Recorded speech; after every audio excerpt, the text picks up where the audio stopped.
Bismillahirrahmanirrahim. Alhamdulillah wassalatu wassalamu ala Rasulillah wa ba'du. Para Bapak, Ibu, saudara-saudari yang dirahmati Allah, ini lanjutan program Mawaddah Mahir Qawaid Fiqhiyah dengan Nahwu, yang mana kita akan membahas dan masih membahas buku Muntakhabul Qawaidil Fiqhiyah karya Syekh Dr. Muhammad bin Husain Al-Jizani, semoga Allah menjaga beliau. Dan seperti sudah disinggung sebelumnya bahwa buku ini sebetulnya ringkasan dari buku Al-Ashbah wa Nadhair karya Al-Imam Jalaluddin Asyuti yang wafat tahun 911 Hijriah, semoga Allah merahmati beliau. Dan buku Al-Ashbah wa Nadhair meskipun memang ditulis dengan perspektif mazhab Syafi'i, tetapi ulama-ulama lintas mazhab memuji habis buku tersebut, ya, dan menyebutnya sebagai buku qawaid fiqhiyah terbaik. Di pertemuan pekan lalu kita sudah membahas kaidah yang pertama, kaidah kubro yang pertama, yaitu al-umuru bimaqasidiha, dan masih ada 4 kaidah kubro lainnya sebagaimana kata Imam Asyuti sendiri di Al-Kawkabus Sati, al-fiqhu mabnahu ala ma harrarah ashabuna qawaidul mukhtasarah bisyakinil yaqinu la yuzalu wa inna kulla dhararin muzalu wa bil masyaqi yujlabu taysiru wa innahu lil adatil masiru wa zada ba'dun khamisal qawaidi anna umur asy-syakhsi bil maqasidi. Lanjut kita ke matan. Al-qaidatu tsaniyatu, kaidah yang kedua, al-yaqinu la yuzalu bisyakki. Keyakinan tidak bisa dihilangkan dengan keraguan. Jadi sesuatu yang sudah diyakini seseorang, dia memang lakukan atau pahami dengan yakin, ya, dalam dirinya, maka kalau ada keraguan tiba-tiba datang, maka hal yang ragu ini tidak mampu menggoyahkan keyakinan yang sudah mengakar tadi. Tidak bisa menghilangkan, tidak bisa mengubah hukum tersebut sampai, ya, yang datang adalah keyakinan yang lain, bukan sekadar keraguan. Yang yakin tidak bisa dihilangkan dengan keraguan. Dalilnya wa daliluha qauluhu sallallahu alaihi wasallam. Ingat kaidah-kaidah fikih, ada dalilnya. Kata Nabi sallallahu alaihi wasallam, dalilnya adalah sabda Rasulullah sallallahu alaihi wasallam, "Idza wajada ahadukum fi batnihi syai'an fa ashkala 'alaihi." Jika salah seorang di antara kalian mendapati di perutnya ada sesuatu ini kayak angin bergerak-gerak atau perut bergemuruh misalnya, fa ashkala 'alaihi, kemudian membuatnya bingung hal tersebut. Akhraja minhu syai'un amla, apakah keluar dari belakang tubuhnya angin atau tidak? Keluar sesuatu enggak? Kalau keluar kan batal berarti sholatnya. Ini maksudnya dalam sholat. Kata Nabi sallallahu alaihi wasallam, fala yakhrujanna minal masjidi hatta yasma'a sautan aw yajida rihan, maka janganlah ia sekali-kali keluar dari masjid, maksudnya dia menganggap sholatnya sudah batal. Keluar masjid ini ngambil wudu, karena waktu itu membuat wudu rata-rata di luar masjid. Di Masjid Nabawi sendiri di luar masjid waktu itu. Sampai kapan? Sampai mendengar suara atau mencium aroma. Jadi mendengar suara angin keluar, akramakumullah, mohon maaf, atau mencium aroma angin tersebut. Rawahu Muslimun min hadits Abi Hurairah radhiyallahu anhu. Imam Muslim meriwayatkan hadis ini dari hadis Abu Hurairah. Tapi penting diingat bahwa Imam An-Nawawi, ya, syekh dalam mazhab Syafi'i, menjelaskan hadis ini dalam buku beliau Minhajul Muhadditsin, atau dikenal dengan Al-Minhaj, juga syarah Sahih Muslim. Kata beliau, yang maksudnya dari hatta yasma'a sautan aw yadrihan, kata beliau qauluhu sallallahu alaihi wasallam hatta yasma'a sautan aw yadrihan ma'nahu ya'lama wujuda ahadihima, hatta ya'lama wujuda ahadihima. Jadi maksudnya mendengar atau mencium aroma ini salah satunya, mengetahui ada salah satunya. Wala yushtaratu sama'u wasyammu bi ijma'il muslimin. Ini penting, garis bawahi. Tidak disyaratkan harus benar-benar mendengar dan harus benar-benar mencium, maksudnya sampai yakin gitu. Sampai yakin. Enggak harus saya enggak dengar, saya enggak cium, tapi benar-benar tapi yakin keluar. Ya itu batal namanya. Dan kata Imam Nawawi lanjutan, wa hadzal haditsu aslun min usulil islami wa qa'idatun 'azimatun min qawaidil fiqhi. Hadis ini adalah pokok besar dari pokok-pokok Islam dan kaidah besar dari kaidah-kaidah fikih. Nah, maksudnya dari sini adalah seorang lagi sholat, berarti yakinnya dia sholatnya nggak batal, sholatnya terus berlangsung. Datang keraguan, batal nggak ya? Batal nggak ya? Maka al yakinu la yuzalu bisyaki. Keyakinan dia nggak bisa digoyahkan dengan keraguan. Wa rawa Muslimun an Abi Sa'id al-Khudri radhiyallahu anhu qala, Imam Muslim juga meriwayatkan dari sahabat Abu Sa'id al-Khudri, semoga Allah meridhai beliau. Abu Sa'id mengatakan, qala Rasulullah sallallahu alaihi wasallam, Rasul sallallahu alaihi wasallam bersabda, "Idza syakka ahadukum fi salatihi falam yadri kam shalla." Jika salah seorang di antara kalian ragu dalam salatnya, dia enggak tahu ini salatnya 3 rakaat atau 4 rakaat. Ya, enggak tahu dia udah berapa rakaat. Asalatan am arba'an.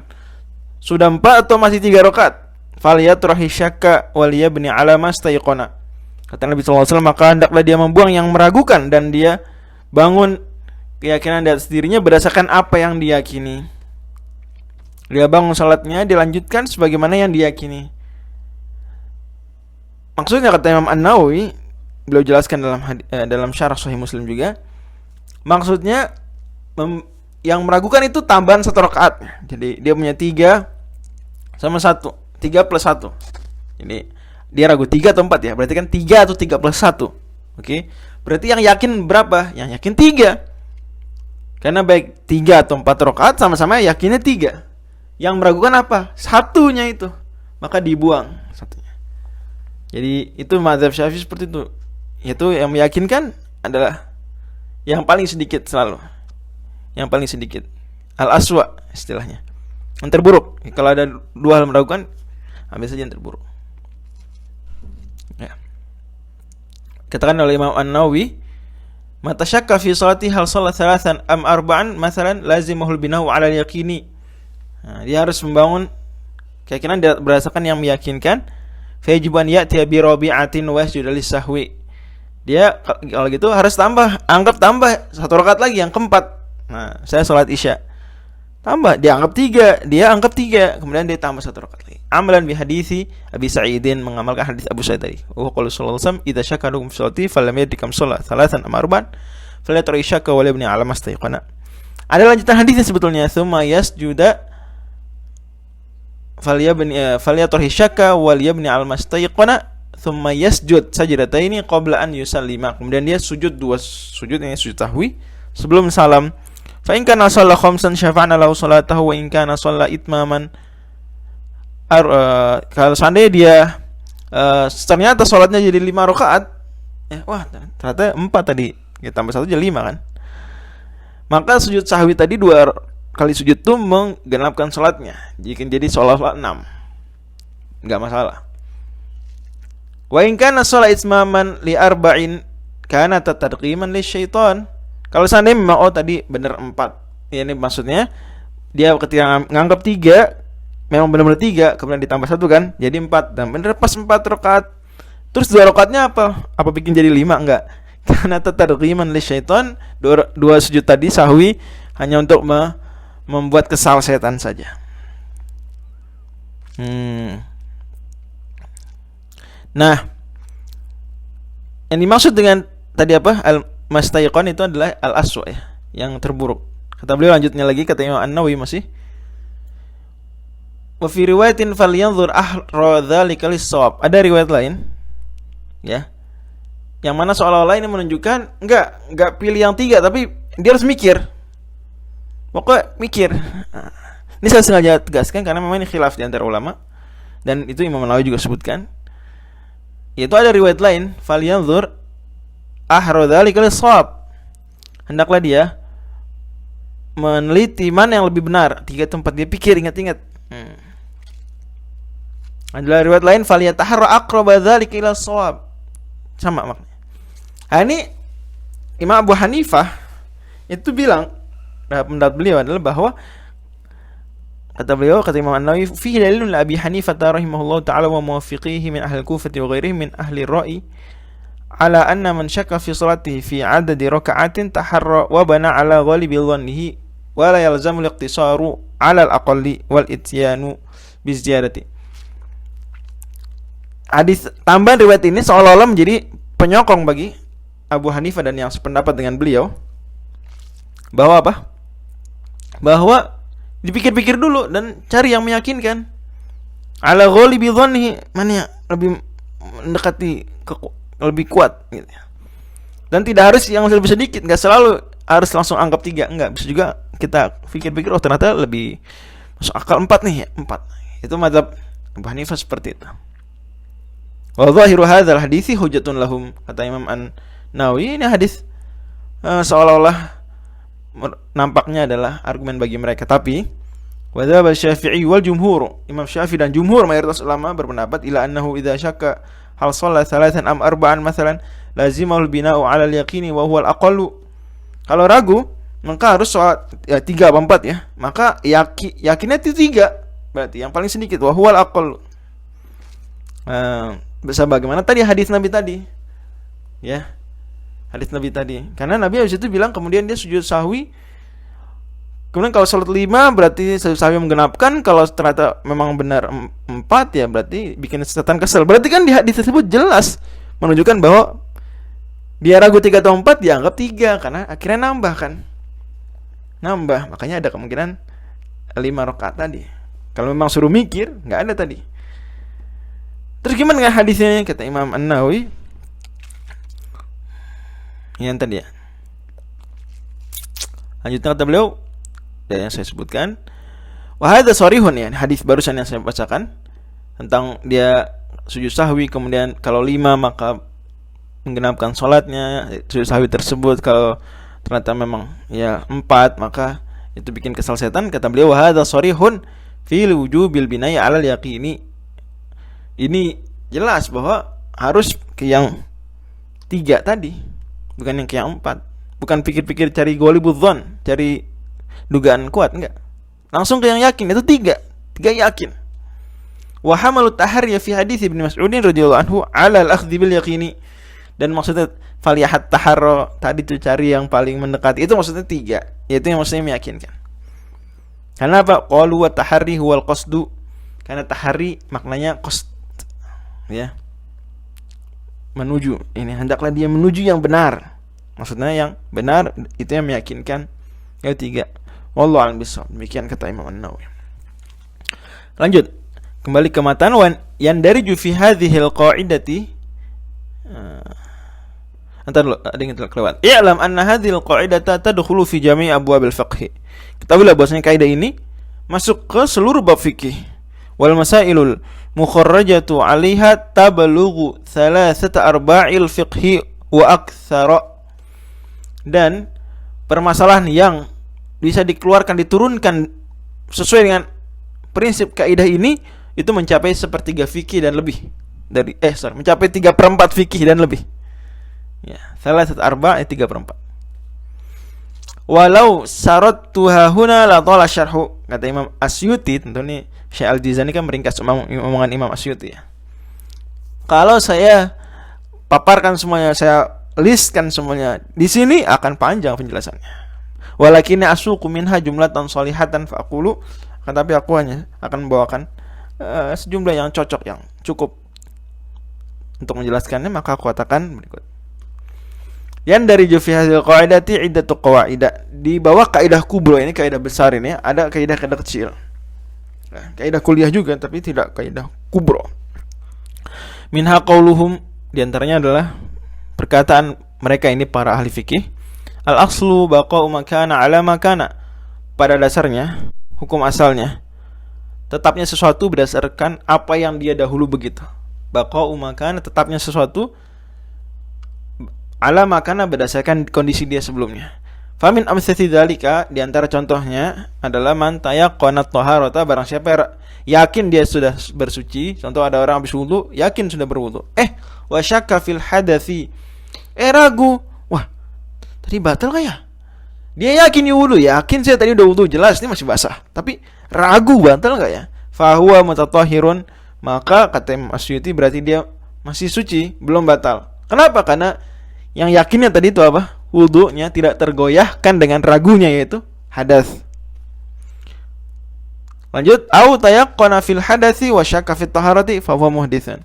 Atau sebaliknya, ada orang, mohon maaf, dari WC, karamakumullah, kemudian buang hadas, ya, Yakin tuh dia. Terus keluar.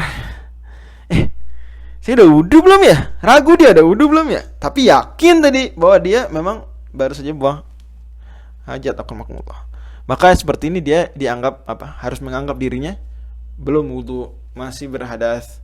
Karena dia ragu, udah wudu belum ya? Itu ragu. Tapi dia yakin tadi berhadas, dan kaidahnya tadi apa? Al yaqinu la yuzalu bisyakki. Yang meyakinkan tidak bisa dikalahkan dengan yang meragukan. Gitu ya. Dan ini banyak turunan-turunannya juga ya. Misalnya tadi ragu, tadi kesentuh tangan perempuan apa enggak ya? Maksudnya batal atau enggak? Berarti ragu. Sama, jadi hadas dengan bentuk apapun, tidak hanya keluar angin dan seterusnya. Terus tidur juga sama. Aduh, tadi tidurnya bikin batal wudu atau enggak ya? Dalam madzhab Syafi'i ada kasus tidur tidak batal wudu, ada kasus tidur batal wudu. Dia ragu tadi, tidur saya ini apakah terangkat salah satu sisi pantat atau enggak ya?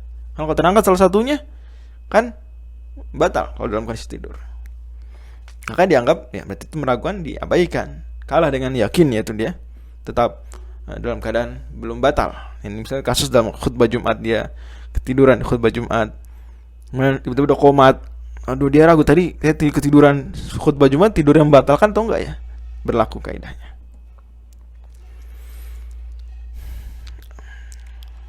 Atau misalnya contoh dia lagi sahur. Ya, lagi sahur, dia ragu. Aduh, ini fajar udah terbit belum ya? Kata Imam As-Suyuti dalam Al-Asbab An-Nadhair, akala akhirul laili wa syakka fi tul'il fajri sahha shaumuhu li'anna al-asla baqa'ul laili. Nah, sama. Yaitu gimana? Dia lagi sahur. Udah terbit fajar belum ya? Ragu, terbit fajar belum ya? Tapi yakin kan tadi bahwa ini masih malam. Masih belum subuh, tapi ragu udah subuh belum. Maka puasanya masih sah. Sah. Ini dia makan, masih boleh makan. Nah, kamu masih yakin tuh, berpegang pada yakin. Ragu udah terbit fajar belum ya? Gitu ya. Maka yang yakin mengalahkan yang meragukan. Masih boleh. Tapi sebaliknya, akala akhiran nahari bila sihadin wa syakka fil ghurubi batala shaumuhu. Dia menjelang maghrib nih, dia langsung makan aja, dia tanpa mikir-mikir, langsung makan aja, langsung minum aja dia. Padahal dia masih ragu, ini udah maghrib belum ya? Masih ragu dia, tapi langsung minum aja dia. Batal tuh puasanya. Karena hukum asalnya masih baqa'u makana ala makana. Berarti hukumnya masih seperti sebelumnya, itu siang. Hukum asalnya. Al-aslu baqa'u makana ala makana. Seperti itu. Kaidah berikutnya, qaidatun. Al-aslu bara'atu dzimmati. Ini mirip-mirip ya, tapi semua kembali ke al-yaqinu la yuzalu bisyakki, tapi kaidah ini lebih merinci. Hukum asalnya bara'atu dzimmah, lepasnya tanggungan. Lepasnya kewajiban, enggak adanya kewajiban. Jadi hukum asal kita manusia, misalnya mukallaf, itu tidak kena kewajiban apapun, hukum asalnya, sampai ada kewajiban. Contoh, walidzalika lam yuqbal fi syughli dhimmati syahidun wahidun. Karena itu tidaklah diterima pembebanan tanggung jawab dengan satu saksi. Misalnya datang orang ya mengaku, kamu ini punya hutang ke saya, harus bayar 10 juta. Loh, masa? Iya benar. Mana buktinya? Nih satu saksi. Saya bersaksi, kata dia. Atau misalnya di pengadilan, udah dibawa ke pengadilan, saya bersaksi, fulan ini berhutang 10 juta. Cukup nggak? Nggak cukup. Al-aslu bara'atu dzimmah. Hukum asalnya orang tuh bebas tanggungan. Nggak bisa dibebani tanggungan suruh bayar 10 juta hutang. Nggak. Dan ini saksi satu tuh meragukan. Saksi satu meragukan. Malam, kata Imam Suyuti lagi lanjutannya, malam ya'tadid bi akhara, selama belum dia tertolong, tertopang, tersokong, terkuatkan dengan seorang saksi yang lain. Kalau udah ada satu saksi lagi, yang kedua, baru dia apa? Baru dia bisa membuat orang tadi kena hutang 10 juta meskipun dia nggak ingat, karena ini dua cukup sudah saksi jadi bukti. Au yaminil mudda'i, atau dengan sumpahnya si mudda'i, si pendakwa tadi, si penuntut ya. Dia bilang, saya bersumpah. Dalam mazhab Syafi'i memang seperti khilaf nih. Tapi dalam mazhab Syafi'i sebagian juga madzhab Malik boleh apa? Boleh satu saksi dan satu sumpah sah berdasarkan hadis Muslim.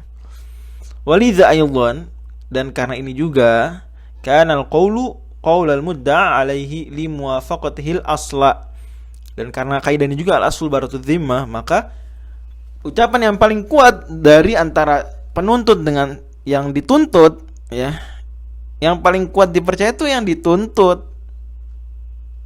Ketika dia bilang enggak ada utang, kalau yang menuntut bilang kamu punya utang 10 juta, kata dia enggak punya, yang kita lebih percaya, yang hakim lebih percaya ya mudda' alaihi, yang dituntut.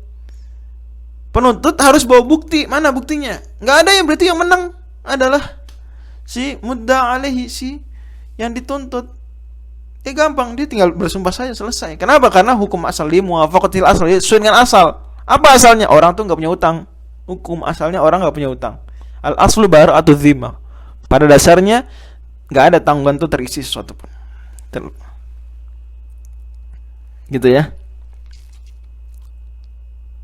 Kaidah berikutnya. Qaidatun al aslu, atau boleh juga kita idhofahkan, tapi jadi boleh misalnya minha qauluhum bla bla bla, terus qaidatul asli baratudz zimmah juga boleh, tapi lebih bagus qaidatun al aslu baratudz zimmati. Karena atau malah di sini harus ya. Malah di sini harus ya, karena mudhaf ilaihnya berupa jumlah. Ya. Berupa jumlah, wallahu a'lam. Jadi qaidatun al aslu fi kulli haditsin, yang kaidah berikutnya ya. Taqdiruhu bi aqrabi zamanin. Al aslu fi kulli haditsin taqdiruhu bi aqrabi zamanin. Hukum asalnya bahwa setiap peristiwa itu adalah diperkirakan terjadi di zaman yang terdekat. Hukum asalnya segala sesuatu peristiwa disandarkan ke waktu yang terdekat. Contoh, wa min furu'iha, di antara cabang dari kaidah ini, penerapan fikihnya, ra'a fi thawbihi maniyan, akramakumullah, mohon maaf, dia melihat di bajunya ada, mohon maaf, mani, sperma, akramakumullah, walam yadhkur ihtilaman, dia enggak ingat kayaknya enggak mimpi basah. Lazimahul ghuslu 'ala shahihi, maka dia wajib apa? Wajib mandi besar, mandi janabah. Menurut pendapat yang lebih benar. Sahih ini pendapat yang sangat kuat. Ada antara dua pendapat ulama Syafi'iyah. Itu istilah sahih. Qala fil ummi, berkata dalam kitab Al-Um, siapa ini yang berkata dalam kitab Al-Um? Maksudnya penulisnya. Siapa penulis kitab Al-Um? Al-Imam Muhammad bin Idris Asy-Syafi'i rahimahullah, wafat tahun 204 Hijriah. Kata beliau, wa tajibu i'adatu kulli shalatin shallaha min akhiri naumatin namaha fihi. Dan wajib hukumnya atas orang ini mengulangi setiap salat yang dia lakukan mulai dari tidur terakhir, kan kaidahnya al-aslu fi kulli haditsin taqdiruhu bi aqrabi zamanin. Dia sandarkan ke peristiwa terdekat. Keluar mani, akramakumullah, sperma, itu berarti kan mimpi basah, tidur. Dia enggak ingat sih, tapi ya bisa jadi ya. Masalahnya ini sudah di dalam baju dia, kayaknya masalahnya jelas ya, tadi fi thawbihi gitu, bukan di luar, bukan di mana, tapi di dalam baju dia, akramakumullah, maaf ya. Maka dia sandarkan, enggak perlu jauh-jauh, enggak, karena kan kalau jauh-jauh itu meragukan. Yang meyakinkan tuh tidur terdekat, itu yang meyakinkan. Oh, tidur terdekat itu meyakinkan. Nah, otomatis sholat setelahnya, setelah tidur itu, misalnya dia lihat jam berapa, dia lihat jam 3 sore. Jam 3 sore. Tidur terdekat. Apa ya tidur terdekat? Oh, dia enggak tidur siang tuh. Tidur terdekat, tidur malam. Berarti ulang subuh dan zuhur. Gitu. Tapi alat naumatin namaha fi, tidur dengan baju itu. Tidur terdekat aja. Enggak usah jauh-jauh. Karena yang jauh-jauh meragukan. Wa minha tawaddu'a min bi'rin ayyaman wa shalla. Dia wudu dari satu sumur, dari satu sumur selama beberapa hari, dan dia sholat. Tsumma wajada fiha fa'ratan. Kemudian dia melihat di sumur tersebut ada tikus. Ya, tikus, air sumur sedikit. Berarti dia akan membuatnya ternajisi, bangkai kan. Buat air sumur tersebut ternajisi, berarti kan enggak sah sholat. Enggak sah wudunya dan otomatis enggak sah sholatnya. Tapi gimana? Lam yalzamhu qada'un. Dia enggak harus mengqadha salatnya illa kecuali ma tayaqqana annahu shallahu bin najasati, kecuali salat yang dia yakin salatnya itu dengan air yang kena tikus tadi. Perhatikan. Enggak usah jauh-jauh, jangan terlalu jauh. Wah, berarti sebulan sebelumnya saya ulang. Enggak lah. Bi aqrabi zamanin. Zaman terdekat. Tidur juga tadi. Enggak usah tidur banyak-banyak, tidur minggu lalu, enggak. Tidur terdekat. Qaidatun al-aslu fil asya'il ibahatu hatta yadulad dalilu 'ala tahrimi. Kaidah berikutnya adalah hukum asalnya dalam segala sesuatu adalah pembolehan sampai ada dalil yang menunjukkan pengharaman. Wah, kata Imam Asy'uti, hadza madhhabuna, ini mazhab kita, ya, ini mazhab Syafi'i. Wa 'inda Abi Hanifah, dan menurut Abu Hanifah, ya, mazhab Hanafi adalah al-aslu fiha tahrimu hatta yadulad dalilu 'alal ibahati.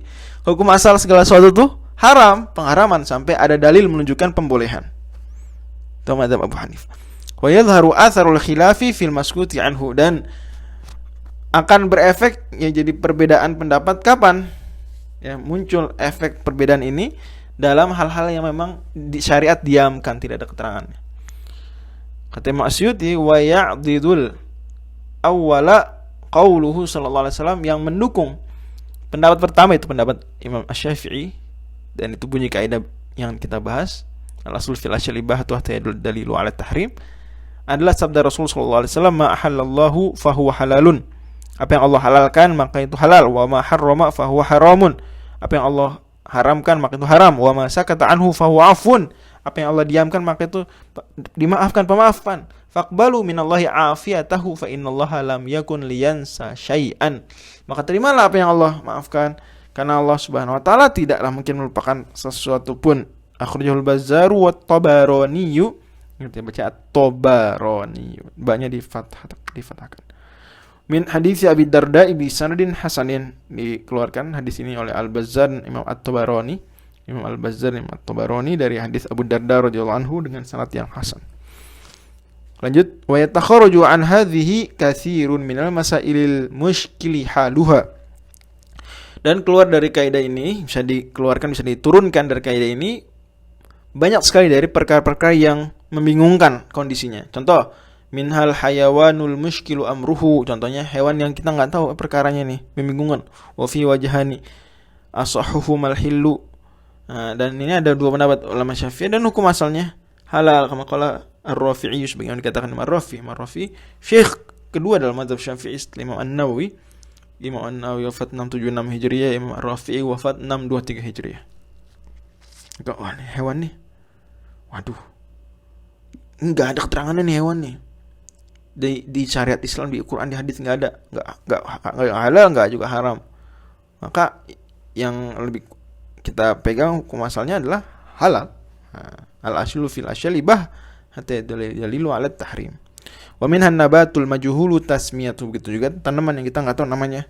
Oh, ini tanaman gimana, halal apa haram ya? Berarti boleh sayur nih, gitu ya.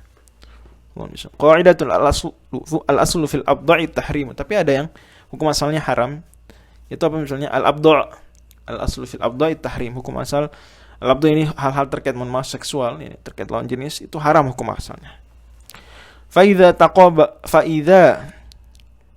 taqabala fil mar'ati hillun wa hurmatun ghalabatil hurmatu. Kalau dalam kasus wanita, ya, itu saling berhadap-hadapan, kehalalan dan keharaman, maka menang keharaman. Walihadza amtana al-ijtihadu fima idza ikhtalatat mahramatun biniswati qaryatin mahsuratin. Makanya enggak boleh ijtihad, enggak boleh mikir-mikir, enggak boleh timbang-timbang, langsung udah tahan diri. Ketika mahram kita itu bercampur dengan perempuan sekampung yang terbatas. Sekampung yang terbatas. Misalnya kita punya adik gitu ya. Udah lama gak ketemu, pokoknya tahu punya adik. Adiknya nih ada di satu kampung, ya. Tapi nggak tahu dia mana adiknya. Campur perempuan. Aduh, mana adik saya nih? Adik saya mana nih? Mahram tuh. Nah, gimana? Boleh dia pegang, boleh dia gonceng, dan seterusnya. Adik kan adik, boleh digandeng, boleh digonceng. Mana nih? Ada. Kalau memang itu wanita di kota tersebut terbatas, mahsurat, di mana dalam kitab I'anatul Talibin disebutkan nahwul alfi ghairu mahsuratin wa nahwul 20 mimma sahula 'adduhu bin nadhari mahsurun. Kalau sampai 1000, kalau 1000 ya itu ghairu mahsur. Ya, enggak terbatas jumlahnya. Kalau cuma 20 ya mudah dilihat, mudah dihitung dengan melihat doang. Lihat saja, maka itu mahsur. Nah, ini kasusnya berarti yang mahsur, yang terbatas. Mana adik saya ini? Dari 20-an orang ini. Mana? Itu. Mana 20-an orang ini? Berarti udah. Dia abaikan, gak ada adik dia di situ. Atau ada adik cuma dia enggak boleh pegang manapun ya dari perempuan-perempuan tersebut. Enggak boleh gonceng siapapun, contoh.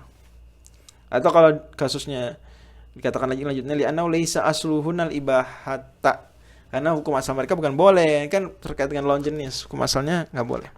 Hatta ta'ayyadal istihadu bistishabihi, sampai istihadnya terdukung, tertopang dengan hukum asalnya. Jadi dia nggak bisa beristihad, saya mikir dulu nih, nggak bisa udah langsung semuanya dianggap bukan mahram. Wa inna majazan nikahu fi suratin, atau kasusnya dia mungkin nggak dia, kalau tadi kan kasus pertama dia mau gonceng ya, kalau ini nggak, dia mau nikah dengan satu wanita di kampung tersebut. Sekampung wanita cuma 20, tapi dia tahu nih dulu ada adik saya di sini tinggal, berarti kan kalau ada adiknya nggak boleh nikahin dong. Nggak boleh nikahin dong, haram, mahram kan. Nah gitu. Gimana nih kalau dia nikah dengan satu dari 20-an perempuan tersebut, jangan-jangan nikah adiknya dan haram, dosa, nggak sah. Kalau gitu berarti nggak boleh dia nikah dengan perempuan sekampung tersebut yang 20-an perempuan, nggak boleh, mahsurah, nggak boleh. Tapi itu karena tadi al aslu fil abdai tahrim. Wa inna majazan nikahu fi surati ghairil mahsurati rukhsatan minallahi ta'ala. Hanya saja dia boleh nikah dengan, kalau memang ghairu mahsurat, seperti tadi 1000 perempuan. Adanya di satu kampung tapi ada 1000 perempuan. Aduh, saya enggak boleh nikah sama semuanya. Enggak apa-apa. Dia boleh nikah rukhsah karena 1000 dimaafkan. Li alla yansadda babun nikahi ali, supaya dia enggak tertutup pintu nikah bagi dia. Dan tadi disebut istilah istishab ya, dan memang hukum asal al-aslu itu dalam usul fikih tadi, ini kan qawaid fikih ya. Kalau dalam ilmu usul fikih namanya itu adalah al-istishab. Kata Imam Asyuti, wa yu'abbaru 'anil asli fi jami'i ma taqaddama bil istishabi. Istishab itu jadi hukum asal suatu. Hukum asal sebelum ada perubahan. Jadi nanti kalau baca usul fikih, dan antara dalil yang mukhtalafun fihi adalah al-istishab. Lanjut. Qaidatun al-aslu fil kalamil haqiqatu. Hukum asal dari sebuah pembicaraan adalah hakiki, bukan majaz. Wa fi dzalika furu'un minha idza waqafa 'ala auladihi aw awsalahum. Ada orang mewakafkan wakaf untuk anak saya atau wasiat untuk anak saya. La yadkhulu fi dzalika waladul waladi fil asahhi. Maka cucu enggak masuk. Kenapa? Li'anna asmal waladi haqiqatan li'anna asmal waladi haqiqatun fi waladis sulbi, karena kata nama walad anak itu hakikatnya adalah pada anak kandung. Cucu itu anak secara majaz, bisa aja tapi anak secara majaz. Dan al asl fil kamil haqiqah, hukum asalnya pembicaraan itu adalah hakiki, lugas, bukan kiasan. Wa minha law qala waqaftu ala hufadhil qur'ani lam yadkhul fihi man kana hafizan wa nasiyahu. Di antara contohnya lagi, kalau ada orang bilang saya wakafkan ini rumah untuk para penghafal Quran, maka orang yang pernah hafal terus lupa gitu ya, naudzubillah min dzalik, maka dia enggak bisa tuh manfaatkan wakaf tersebut. Kenapa? Karena li'annahu la yutlaqu alaihi hafizun illa majazan bi'tibari makana, karena dia enggak bisa dibilang hafiz kecuali secara majaz saja, secara kiasan. Istilahnya kalau di ilmu balaghah, di ilmu bayan, bi'tibari makana. Ya, dengan memperhatikan kasus sebelumnya dia kan hafid, itu aja. Majaz sekarang enggak hafid karena udah lupa, enggak hafid lagi. Secara hakiki enggak hafid, secara majaz bisa ya, tapi secara hakiki enggak. Begitu juga contoh tambahan dari Al-Asbi wa Nadhair, Masyuti bilang la halafa la yabi'u aw la yashtari aw la ya, kalau dia ada bilang saya bersumpah tidak akan, kata orang ini, tidak akan membeli, ternyata dia dia mewakilkan, minta tolong ke orang, tolong belikan, wakilkan, maka boleh tidak dianggap membatalkan sumpahnya. Kenapa? Karena mewakilkan jual beli itu bukanlah berjual beli secara hakiki. Jual beli secara hakiki beda dengan mewakilkan jual beli. Mewakilkan jual beli berjual beli juga tapi secara majaz, dan al-aslu fil kalamil haqiqah. Terakhir faidatun qala Nawawi, Imam Nawawi mengatakan rahimahullah, ya'lam anna murada ashabi nabi syakki fil ma'i wal hadathi wan najasati was salati wal itqi wat talaqi wa ghairiha huwa taraddudu baina wujudi syai'i wa adamihi. Imam Nawawi mengatakan, ketahuilah bahwa maksudnya ashabina, sahabat-sahabat kami, maksudnya ada ulama-ulama Syafi'iyah dengan asyak, dengan keraguan dalam kasus air, hadas, najis, salat, membebaskan budak, perceraian dan selainnya. Maksud syak di situ adalah taraddud baina wujudi syai'i wa adami, itu bingung, ragu antara ada dan tiadanya sesuatu. Sawa'un kana tarafani fi taraddudi sawa'an aw ahaduhuma rajihan. Sama saja baik keraguan itu antara yes dan no-nya, ya tidaknya itu apakah sama 50-50 ataukah salah satunya lebih unggul. Yes-nya 60%, no-nya 40%, ya-nya 70%, tidaknya 30%. Itu semua dibilang ragu, syak. Fahada makna fi isti'mal al-fuqaha wa kutub al-fiqh. Ini maknanya dalam penggunaan para pakar fikih dan dalam buku-buku fikih. Amma ashabul usuli, adapun para ulama usul fikih, ya, maka fa innahum farraqu baina dzalik. Mereka membedakan antara yang 50-50 dengan yang enggak 50-50. Wa qalu atarduru in kana 'ala sawa'i fa huwa syakkun. Ragu kalau 50-50, 50-50, seri ya, seimbang. Yes no-nya, ya tidaknya, maka itu syak. Wa in kana ahaduma rajihan farrajihu dhannun wal marjuhu wahmun. Tapi kalau enggak 50-50, contoh 70-30, maka yang 70 itu namanya dhann, dan yang 30% itu namanya waham. Gitu. Dan kita semua tahu di matan Al-Warqat Imam Al-Haramain wafat 478 Hijriah, beliau bilang kan, wa dhannu tajwizu amrayni ahaduhuma awharu min al-akhar wa syakku tajwizu amrayni ila maziyata li ahadihima al-akhar, gitu. Makanya Imam Suyuti juga dalam matan Kaukabus 1 juga mengatakan, ilmun wa ma yaqbaluhu falitiqad sahihun yan tabaqu aw la dhu fasad wa ghayruhu dhannun li rujhanin salak wa dhidduhul wahmu wa ma sawa fasyak. Kata beliau, wa ghayruhu dhannun li rujhanin salak wa dhidduhul wahmu wa ma sawa fasyak. Jadi kalau dalam usul fikih dibedakan antara syak dan dhann. Kalau dalam fikih tadi, syak itu maksudnya dhann, waham, dan syak itu sendiri 3. Ya, pokoknya penting ragu. Walaupun kata Imam Az-Zarkashi, ya, penting Imam Suyuti tambahkan juga, kutip dari Imam Az-Zarkashi kemungkinan dalam kitab Al-Manthur, ya, Imam Suyuti kutip di Al-Asbab al-Dhahir bahwa apa yang dikatakan Imam Nawawi tadi nggak mutlak begitu juga. Ada juga dalam fikih pembedaan antara 50-50 dengan yang kalau sudah dhann, ya sudah unggul. Ada juga seperti misalnya lagi nyembelih hewan, waduh ini masih hidup apa udah mati. Nah, kalau syak maka nggak boleh. Tapi kalau dhann udah unggul 70%, 80% baru boleh.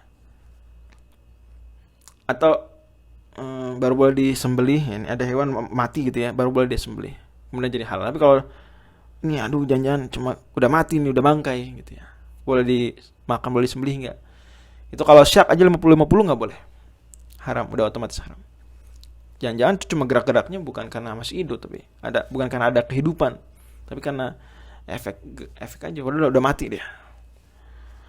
Contoh lain misalnya dia makan dari harta orang lain yang lagi pergi, ya, temannya lagi nggak ada, terus dia teman sekamar, dia boleh nggak manfaatin barang temannya? Nah, kalau syak ragu 50-50 boleh nggak ya? Itu nggak boleh diambil tuh. Tapi kalau dia dhann kuat, oh ya nih teman saya bakal ngizinin, kok biasanya ngizinin. Dhann 80%, 90%, 70% baru boleh. Idza qaba ala dhannihi ridha jaza wa idza wa in syakka fala. Wallahu a'lam bishawab. Subhanakallahumma wa bihamdika asyhadu an la ilaha illa anta astaghfiruka wa atubu ilaik. Mohon maaf kalau ada yang kurang berkenan. Assalamualaikum warahmatullahi wabarakatuh.